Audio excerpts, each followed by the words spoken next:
साथियों, 18 पुराणों के रचयिता व्यास की उत्पत्ति के बारे में हम जानते हैं कि वह केवट कन्या से उत्पन्न हुए। उन्हें शूद्र वर्ण में ही रखा जा सकता था। वशिष्ठ वेश्या के पुत्र थे।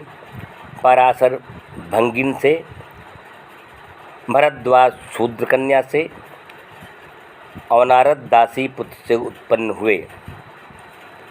ये महापुरुष जाति से ब्राह्मण नहीं थे, किंतु उन्हें उच्च वर्ण में स्वीकार करके कुछ सम्मान दिया गया, बड़प्पन दिया गया।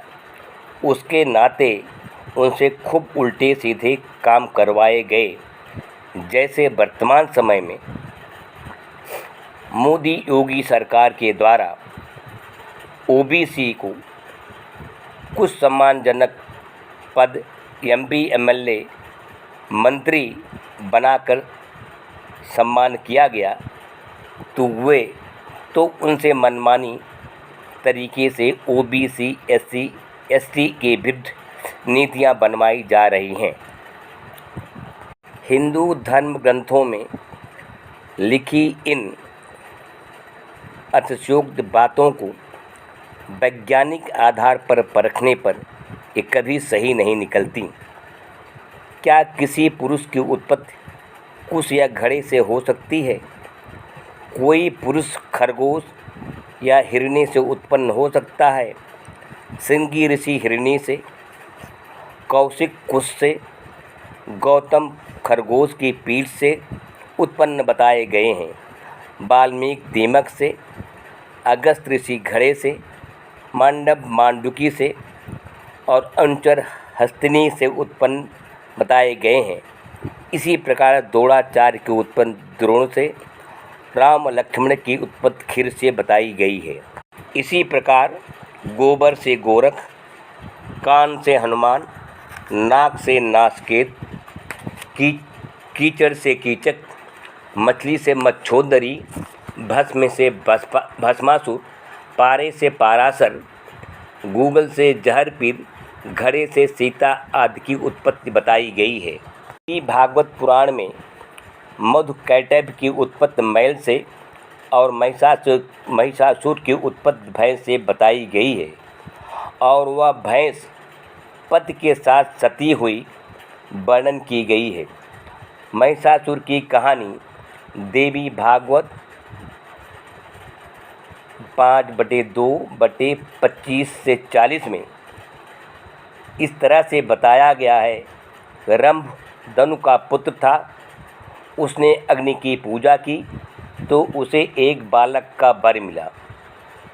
वह एक भैंस पर मोहित हो गया और उससे संबंध करके वह भैंस गर्भवती हो गई। जब रंभ मर गया तो वह भैंस भी अपने पति रंभ के साथ चिता पर बैठ गई। भैंस के जलने पर उसी समय महाबलवान महिषासुर उस भैंस के गर्भ उत्पन्न हो गया। अब आप सोचिए कि चिता में बैठी हुई आग की लपट से जला क्यों नहीं। इसी तरह विभिन्न प्रकार की अतिशयोक्तिपूर्ण उत्पत्तियों से हिंदू धर्म ग्रंथ भरे पड़े हैं। जैसे कि हरिश्चंद्र के 100 पत्नी होना, कृष्ण के 16,108 स्त्रियां बताना, इच्छा से इला और मछली से मत्स्यगंधा को पैदा हुआ बताना, आद्रिका अप्सरा का सांप से मछली बन जाना, मृतक भृगु पत्नी का पानी छिड़कते ही जीवित हो जाना, वशिष्ठ के श्राप से विश्वामित्र का बगुला बन जाना, दक्ष प्रजापति का अपनी पत्नी की गर्भ से 5000 पुत्र उत्पन्न करना, शिव गणों द्वारा दक्ष प्रजापति का सिर काटना और उसके स्थान पर बकरे का सिर लगाना, रुद्राक्ष का किसी गधे के पैर से दब जाने से उस गधे का सीधे स्वर्ग चले जाना आदि अनेक अतिशयोक्तिपूर्ण वर्णन हिंदुओं के शास्त्रों में मिलते हैं।